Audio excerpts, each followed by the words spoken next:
Do your thing. You did an amazing collaboration with Saucony.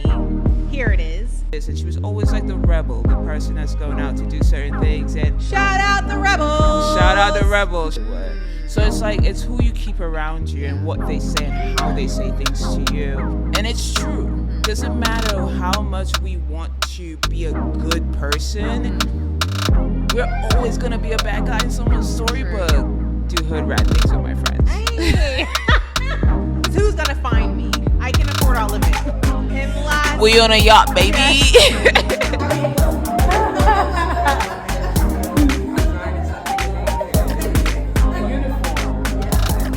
It's all necessary with Tifani Sage. party started. Tiff, I should have brought a bottle of wine or something. It's okay. We're already starting. Coffee or All something. right. Levels. You feel good? You feel comfortable? Yeah. You're crisp. You're nice. Mm-hmm. Run it. All right. So thank you so much for coming back to another episode of It's All Necessary with Tifani Sage. I am your host. And this is a space and a reminder that every life experience that we get a taste of, whether big or small, it's only to prepare us. And so it's all necessary. Absolutely. Bam! Feel that. Please remember to like, subscribe, share this episode with whomever you feel can really use it. And I cannot wait any further to introduce my favorite. Let me not say that because then it's like, I know your favorite. Your favorite. Stop, Hi. my guest, Hey. Sean. Wait, Big up, wait. Sean. Wait. It's cool if I'm your favorite guest, Tiff. It's cool. I don't want anyone coming at me like, yo, Tiff, what was that? I thought I was your favorite. Then you'd be looking like, Tiff. That's their say what? business, though. We don't care. We don't know them. Okay. I don't know them. But I do. I don't care. Let me introduce you guys to Sean. So, my great friend here is the founder and editor-in-chief of A.R.T.S.Y Magazine and is a creative strategist, and I like to call her a genius. How you Overachiever. doing? How you doing? How you Let's doing? start with childhood, because we all know those young beginnings, they leave an imprint on us in our adulthood. Okay. So, where is you from? This is What's therapy. the area code? This Yes. is therapy. Should have warned me about the therapy part. I'm joking. Where am I from? I mean, I think that's a loaded question. Yeah, For I feel the me, same. at least. I will start off with saying I'm from a place that has birthed who I am, my creativity, my mind, and how I am this human being now. You said area code. Yeah. I like to rep the 767. Okay. And that's Dominica. But I was raised in London. Yeah, that's where I'm What was from. growing up in London like? Did you feel like you were a misfit, or it's like I found my crew? And Well, I mean, I can't say I felt like a misfit because I was like a baby. Okay. So but your accent's still there because for the well, record, my accent is still there because, I mean, it's a hard accent to leave, to get rid of. Okay. I mean, I think it's different if I came to America at like 3, 2, whatever the case like may me, be. I came at 5. Right. So the So it's like you just end up, you're just an American, right? But like for me, it's like I was a baby. Yeah. So all my life, that's all I know. I mean, besides traveling a lot at a young age, which is why, like, you know, my accent is also quite different. Because, you know, I was in Dominica for a while. I came back to London. I mean, like, you know, because my parents are not British. So, you know, when I came to America, it's like, that's when I felt like a misfit. That's when I felt like this huge, like, shift in culture and this huge, you know, back then, no one accepted accents like they do now. and like, the pride of being from where you're from. And I think in my high school that I went to, because I had to do like a year or two of high school when I came to the States, I think the only people that really repped where they came from were Jamaicans. And I think they had a right to. Everyone loves to be a Jamaican, but anything outside of that was just so much like different stereotypes and different things. I wonder why that is. I don't know. I mean, it was very difficult though in that space, because it's like, oh wow, I didn't think that, on my end, I'm like, I love the American accent. I want one. Like, that's something that, like, my mates and I practice. Watch Disney Channel. We're like, Yes. we're about to sound like this, Yeah. Whoa, pop, pop, pop. All right. So my name is Tifani Sage. I'm a confidence and clarity life coach. If you're feeling unfulfilled in your life, or you don't know what's next for you, I'm your girl. I can take you to new levels of clarity. Click the link in my bio for a complimentary, I said it, complimentary call with me so we can get your life on track. Click the link so we can connect. Never worked out though. Even when I try to have an American accent now, it's just terrible. But I think coming to America was the form of when I felt like a misfit. I felt like I did not belong. I tried so hard to belong, where I lost myself for a moment, because you're trying to fit in with everyone else, what they're doing, trying to make friends.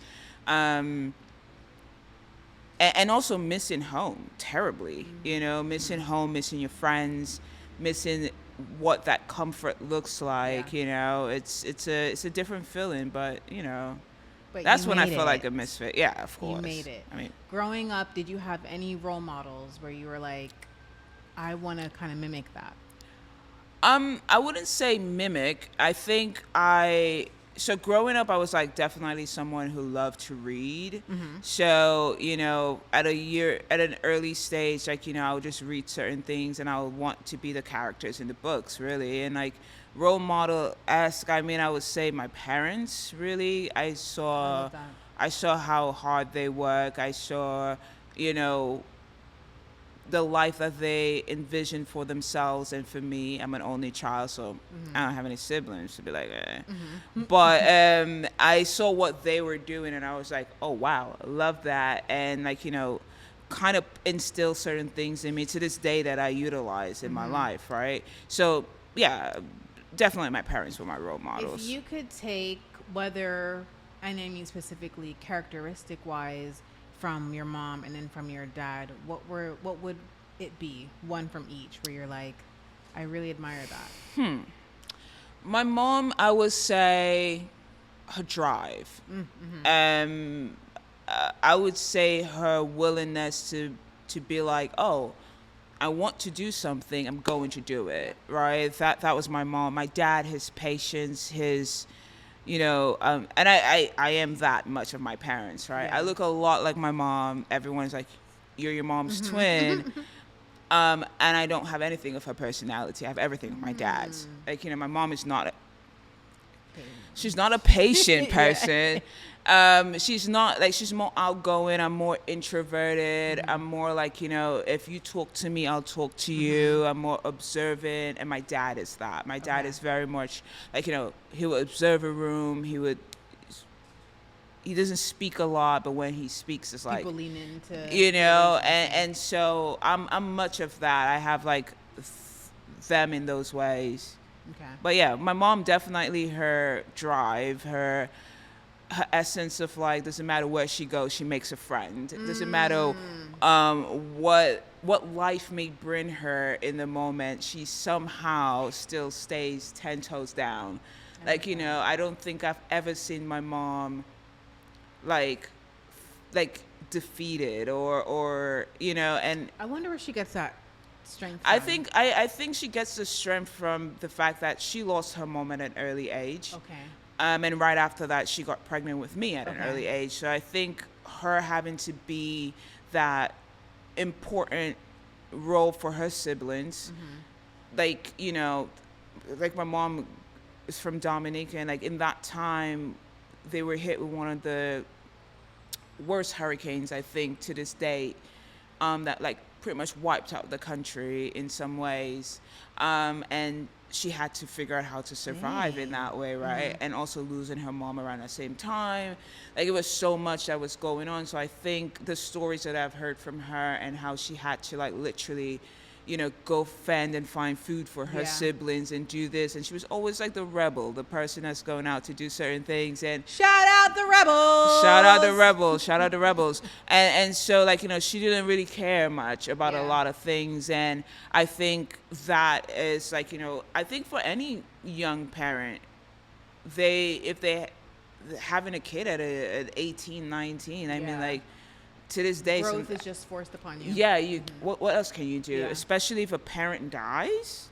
And like, I mean, think about it. Like, I lost my dad a couple of months ago, and I'm having a tough time grieving, right? But I can't imagine losing a mom, getting pregnant, and going through that entire process. It's like, whoa, like, you know. So I take that from my mom for sure, and I take the patience and everything else that I have, the calm demeanor, the smoothness from my dad for sure. Smooth for sure. For sure, yeah. Moving on to the 100% necessary segment. It's an absolute need. What would you say are 2 characteristics you feel you needed to handle the journey of being an entrepreneur / creative? I think one of the most important things that I needed was strength. And I needed to have the ability to adaptability. Okay. I needed to have that. So those are the 2 that I would say that are very important. Okay. Because shit gets crazy. You know, things get crazy out here. So it's important to be able to adapt to what's happening in your surroundings, so you know how to, like, you know, grow. Because part of growth is adaptability. Like, you need to know how to, like, you know, adapt. And growth is not linear either. So it's like you have to, like, figure out, like, okay, what's going to happen next.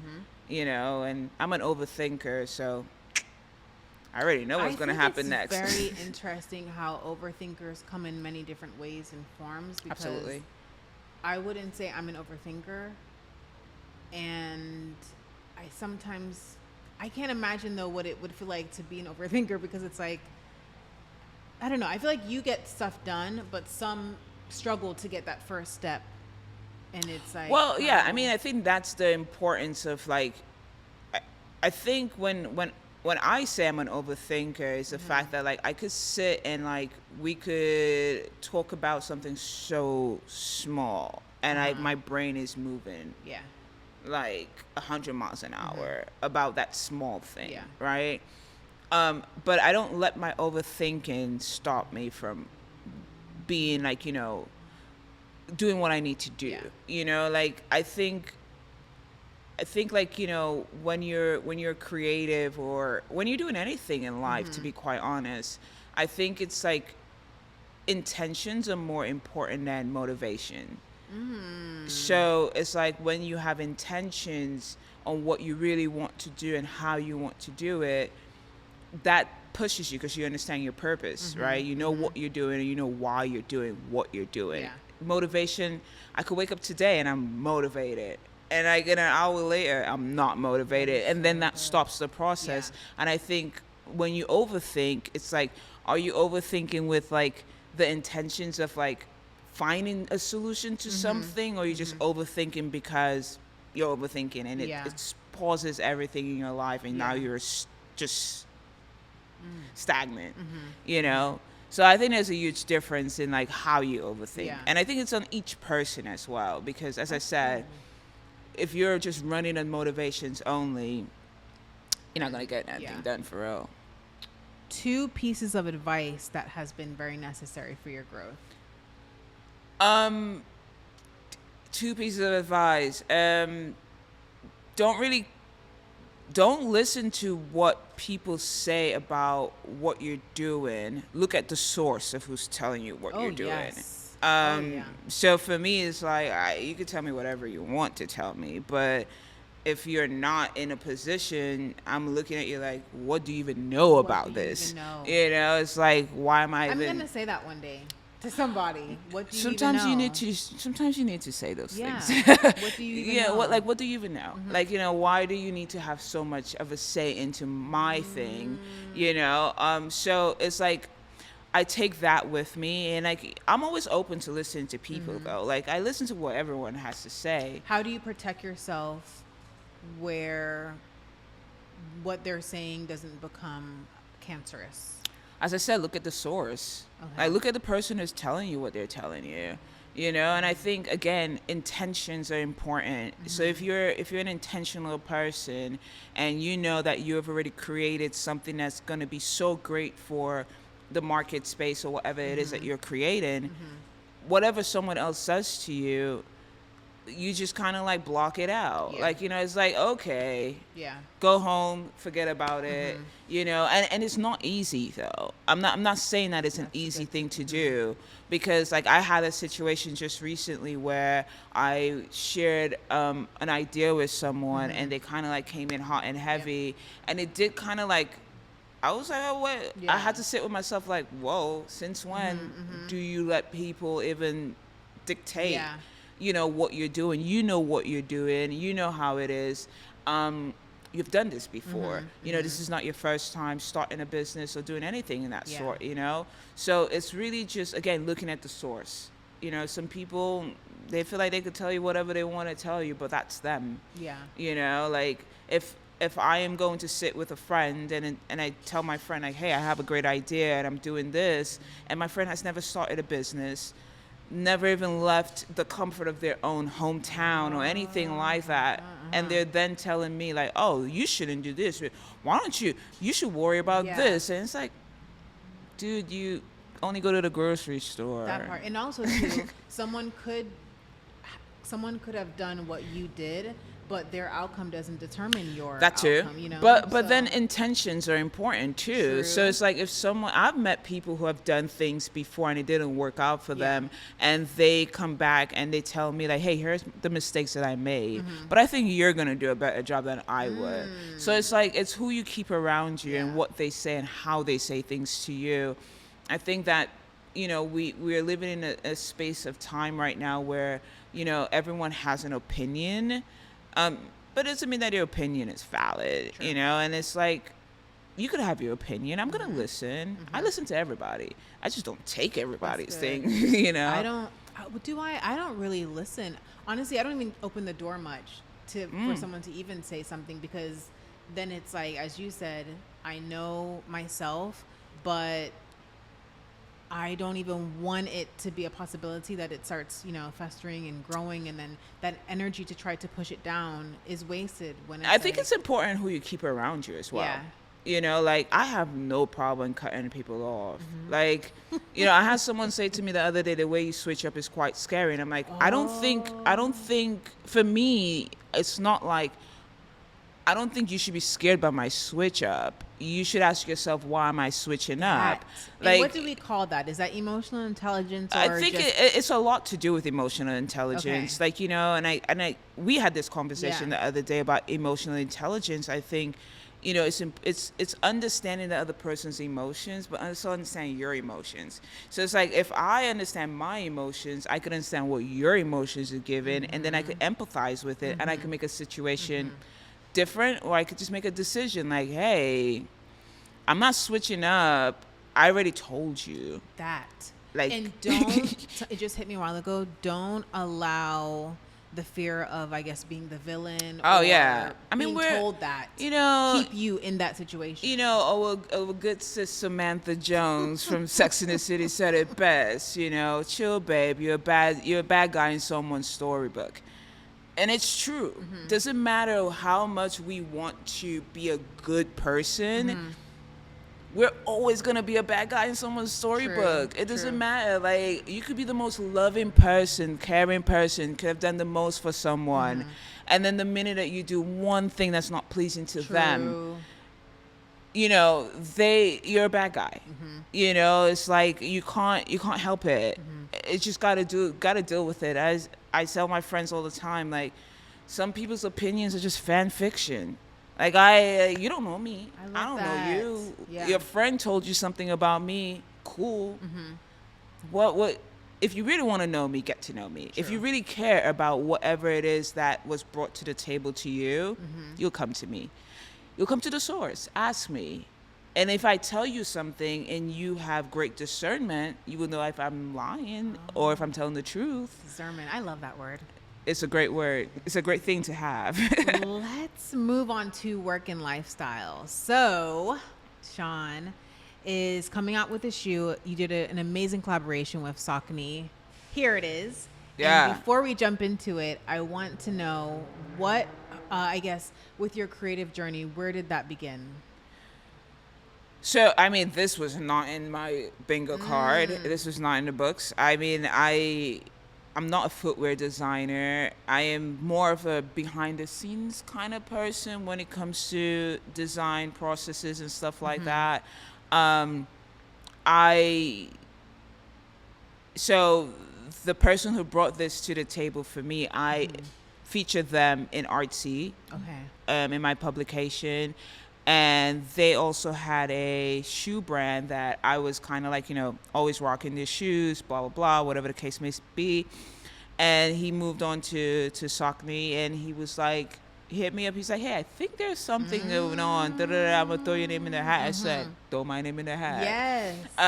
And then I read his message, and I thought I read it wrong. And I started sending him like, oh, this is the shoe I want to design. This is, because I always have, I'm someone that I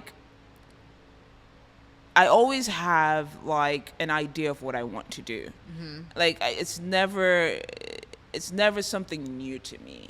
Okay. Like, if you bring something to the table, I most likely have that somewhere in a journal that I wanted to do it. And I would most likely say yes because of that. Yeah. Anyways, I was like, this is a shoe I want to design. I already have the idea of what it is. It fits my style. So one thing about me is the fact that I create for myself. I don't create for people. And my thing is that I think like once I create something, there's gonna be people out here who wants it. Yeah. Sure. Because I know whatever I like and what I want to create, people are gonna like it. Yeah. And it's not to sound arrogant, but I just believe very much in what I do and my craft. So this came about in the sense of like, he was like, hey, I'm gonna throw your name in there, and I think you'll be a great fit. Blah blah blah. And I was like, me too. And then bam. Just went along with it. Love that. What were some lifestyle changes you had to make in the midst of bossing up so that you could operate on your best level? So I guess maybe specifically, so young Sean, so I guess the gap in between young Sean to who Sean is now, what were just a few bossing up things we had to do? Yeah, I think one of the most important thing for me was being able to understand who I am. Okay. I had to understand who I am. I had to understand what what do I want? And so one of the things that I had to start doing was having slow mornings. Because with what we do, and because now you're in the field of what we do, you're a creative, you're an entrepreneur. Well, mornings could be hectic, and sometimes for me it's like I may pull an all-nighter and I'm just moving into the next day, and so I would wake up and I would just immediately go to my emails, immediately do this, do that, and then I realized that I'm really, really tired, but mentally exhausted. So I had to start having slow mornings, which is really just like morning check-ins with myself. Like my first cup of coffee, I'm actually tasting the coffee, smelling the coffee. What time do you wake up? Well, 4 a.m., 5 a.m. And you're on the treadmill by like 4:01. yeah. I am on the treadmill at like 4 a.m. But that was not always the case, though. So, and that's the thing, like the question that you're asking, like what are the things that I had to do to boss up? Yeah. And it's realizing that we have 24 hours in a day.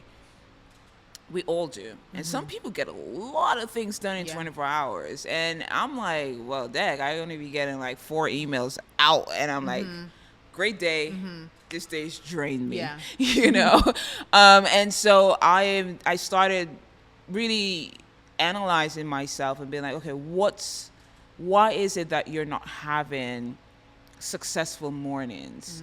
And it was the fact that I would have very, very late nights. Okay. And because of what I do, majority of the times I'm not necessarily, like, I don't have to wake up like 9 to 5-esque. I don't have to Yeah. wake up and be like, oh, I got to go, no, I'm waking up to go to my computer and I'll be right back. And like, stuff like that. So it's like I am able to, now I had to start thinking like, okay, you need slow mornings. So even if you do end up having to pull an all-nighter, you still have to be up in the morning and kicking it, like whether that's going for a run, whether that's like whatever it is. So my slow mornings are really just like making that first cup of coffee, saying a prayer, writing into my journal, understanding what I'm writing in my journal as well. And then like reading a couple of like articles that's like really, interested to me, whether that's in the business world, whether it's in fashion, art, just, I want to know what's going on. Yeah. And then, starting my day. How do you manage that time, your me time, and then I guess love life, and then work? Because in my head, I ain't got a love life, Okay. Tiff. All right. You put me in a spot. for me, I feel like it could feel sometimes where I'm just like Heisman Trophy and I think for me in the past, when I did have a love life, I think I would try my best to make space for my person. Okay. Making space for my person is important in that moment. So if I'm not an early riser and I'm just like, oh, well, I just, pulled an all-nighter, but I'm tired. But like my person is an early riser. And it's like, okay, if that's the time we're able to like, probably I could make you breakfast and like, we could have a moment of a chit chat then. But dinners are important to me, right? I love dinner time. I could go the entire day not eating a thing, but once dinner like time. 5 p.m. starts hitting 4 p.m., I'm like, let's start cooking. I love and that. so dinner is like super important, right? So when I did have like, a person, I would be like, okay, well, dinner is where it's like, I'm going to shut down my laptop. I'm going to like get this together and like, kind of like start putting things together. And then there are like, the non-negotiable things that's on my to-do list. So I try to get that done throughout the morning, afternoon hours so that I'm not like, feeling the need to be on my laptop and work. So, it's a difficult thing though, by the way, to like that work-life it's like adulting, balance. for real. Oh man, it's so hard. And like, and everyone could tell you their own like, recipe to that, right? But it doesn't work for everybody, especially when you're in the early phases of being an entrepreneur. I truly will tell people don't date. I would be like, don't date anybody. Just head in books type of thing, right? Like, why do we sound like parents? I mean, because looking, they were a little right. They were right. Like when you have something so like important that you want to put out and you want to do, it's very, very hard to give parts of yourself to someone else and make that space for someone else when, quite honestly, you're making that space for the thing you're birthing, right? It's like that. It's like, this is my love right here. And you're not going to be able to like really give the next person that same love because you want to see that thing grow so badly. You want to speak life into it. You want to nurture it. You want to water it every time you can. And not feel guilty. So it's like, I say to people all the time, creatives are not real creatives. They don't step out of that realm. You're creatives constantly. It's your life. It's your world. So like sometimes people ask me like, yo, why does your brain work like this? Like if we're having just a regular conversation or someone is talking about something, you could easily come up with some marketing things or what. because I'm a creative all day, every day. Yeah. So I'm going to constantly think about strategies, constantly think about, oh, how can you make this better? How can you make this grow? Or for myself as well, right? So it's like, we don't just step out of it. And it's very hard to date in that process, because you might meet someone that's not a creative and they're like, well, why can't you just That part. They don't chill get out? it. Like, I just want to have dinner. I just Yeah. want to like, and it's like, yeah, we could have dinner, but I'm also not a surface level person. So it's like, I want to talk about things. Like, I want to go into things. Like, I don't like, I say this to my friend, my best friend, you know, I tell her all the time she's dry. She is. You know, that's an Aquarius for you. But I would always say to her, like, you know, I would ask her something, or we'll talk about, for example, we were watching this show called From, right? And she's over here telling me everybody's theories, and I ask her my theories, and then I ask her theory, and she gives me like the shortest thing. I said, girl, tell me your theory. Yeah. Go into some deep details with me. But it's also like, I'm understanding of who she is as well, because when she really needs to go into something deep, she does. She can go. You know, like when it's like I come to her with my Dululu bullshit. Yeah. And sorry. When I come to her with my Dululu self, she goes into it like, nah. And you need that. And I absolutely Yeah. need that. But it's like when it comes to like a partner, it's like you want to make sure that you and your partner are reaching those levels, but you can't be surface level. Which I also learned at the same time, you have to be vulnerable as well. Yes. So it's like, if I'm not being authentically, It's one-sided. you know, my true self and doing what needs to be done and being that person, then okay, how can the conversations really be deep, and how can we go to that vulnerable state, right? So these are things that I'm learning, that I've learned, which I think is a huge part of building character in building a business. Because if we want people to engage in our product, we have to go deep. We have to be real. We have to True. tell the story. We have to, because that's what's going to make someone be like, well, I'll give you That my is so much- $150. that's so true. You know? So it's like, for me, it's like, that's something that I learned. It's like, you got to be authentic, you know. And go for- deep. And go deep, you know, for shit to work out. Let's move on to Saucony. Yeah. What was your inspiration behind your beautiful design? So, as I said, I design for myself. And one of the things is the fact that, like, I'm a uniform person. I'm a serial outfit repeater person. I will repeat an outfit. But I feel like it won't look like that, though. It won't look like it, but I'm most likely repeating it. Yeah. And for me, it's like, I have a lot of shoes, right? But I'm also big on buying less and buying, like, you know, quality stuff. Love that. So, you know, Vivienne Westwood is someone that I admire and I love, and she's someone that always speaks about buying less. So she spoke about buying less. And the fashion industry is such a place where it's like we're in a constant move. We always want to buy something new. Like, you know, every time I speak to people that's in my life and they're going on a vacation, they need to go buy 12 bathing suits. And I'm like, bro, I know you got 3 in your closet right now.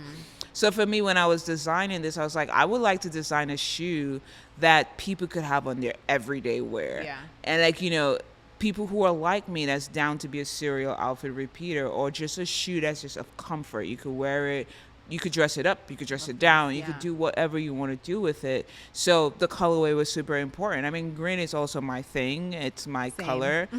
And I wanted to go with something that's like, you know, warm, but also, like, you know, could still be a pop of color if you decided to wear something muted or whatever the case may be. And so I was like, yeah, I want to do like some warm ivory, some green, and like some mocha, because coffee is my thing as well. And so I just think that shoe in anyone's closet they wouldn't have to think twice about, like, do I want to wear this or not? They might be like, dang, I'm wearing this a little bit too much. I got to wear something else. And I'm doing what Sean does, but not making it look like that. I never really realized, though, that you repeat stuff. Yeah. What do you think is the most important quality for a shoe to have? Comfort, style, or something else? Comfort. Okay. I think comfort is way more important. And I think comfort is everything. Style is all right. I think style is really you. I think style is a personal thing. I think comfort is everything. And even with this shoe, it's like comfort. The reason why I picked this and I wanted to design this is because it's all about comfort. And I thought about myself when I first started out as an entrepreneur. One of the things that I would always do was walk in a lot, especially being in New York. Yeah. Everything is like a walk, walking up the subway stairs, walking here, walking there. And it's like, at the end of the day, it's like if I wore an uncomfortable pair of shoes, oh my gosh. You're screwed. And you have Screwed. corns. I go home, my legs, my back, everything hurts. And like for me, it's like, I think comfort is like Over tops everything. I agree. Absolutely. Do you see any trends emerging in footwear that you're excited about? Yeah, absolutely. I think there are a few that I'm really excited about. I think this silhouette of the shoe, which is comfort, that mid-style is like something that I see that's like happening. The merging of like sportswear into stylistic designs. I think I like that a lot as well. I think another thing that I like is like the bringing back the 80s aesthetics, like the cuts of the shoes, how they looked, like like Puma did the Speeded Cat, like Saucony is doing like the 80s trainers again. Like I like those, like bringing those things back into it, because again it goes back to comfort as well, so yeah, those are a few trends that I really like. Let's jump into essence a little bit. What do you love most about yourself? What I love most about myself, my patience. Oh, that's so good.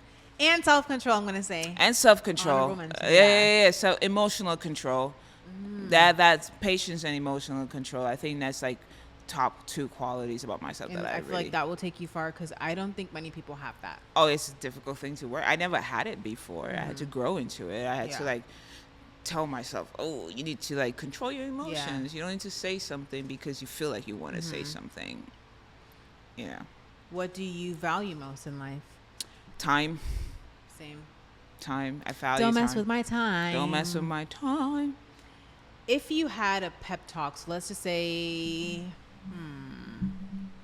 you're picking yourself up, your young self up from school, what pep talk would you have with young Sean? You don't need to try to fit in. Like, you don't need to try to fit in. Yeah. Like, you're enough. Yeah. You're just fine. And moving to the last segment, fill in the blank. Okay, ready? Fill in the blank. No. I'm super OD about. Clean bathrooms. Same. On an average day, you can catch me wearing. Cool trousers. True. At dinner, the first artist I play is. Wow. Deep. At dinner. I'll give you top two. At dinner, the first artist I play. Well, okay. Okay, right now, I'm in a vibe right now. Dang. At dinner. I think right now, at dinner, well, I love jazz. Same. So I'll do a Miles Davis. You can never go wrong with him. And then I love an Afrobeat moment. Yes. I love an you need Amapiano moment. I just can't help myself. I love Afrobeats and Amapiano. Yeah.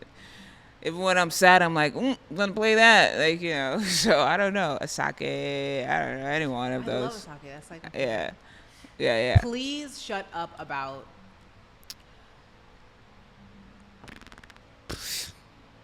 Please shut up about the dating pool. Oh, wait, that people are saying it's bad? Yeah, like, please shut up about it. Like, Okay. y'all are making it bad anyways. Like, I feel that's like a whole nother segment. I stick by my word. I stick by my. Shut up about it. Shut up about it. You're still going out there and you're doing it anyways. Shut up about it. Man. All right. Last two. If I received $10 million tonight, first thing tomorrow, I would. Interessante. First thing tomorrow, I would invest. Smart girl.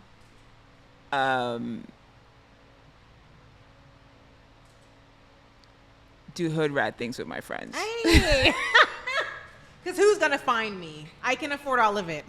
And lastly, we on a yacht, baby. Yes. And lastly, as far as life mottos go, I always tell myself, pray first. There you have it, guys. Yeah. Sean, buy this shoe Big out. Sean. I know, I was thinking that. I was like, Big young Sean, Big Douglas Sean. Sean. Big Sean. Thank you so much. Like, how are you gonna see the shoes? The box. Yeah, Show buy it the off, shoes. show it off. I love Cool. this. Such a coolest thing. Coolest box. Ta-da. Coolest box known to man. I'm joking. It's not the coolest box known to man, but no, definitely buy the shoe. Please do. Thanks, Or Sean. don't.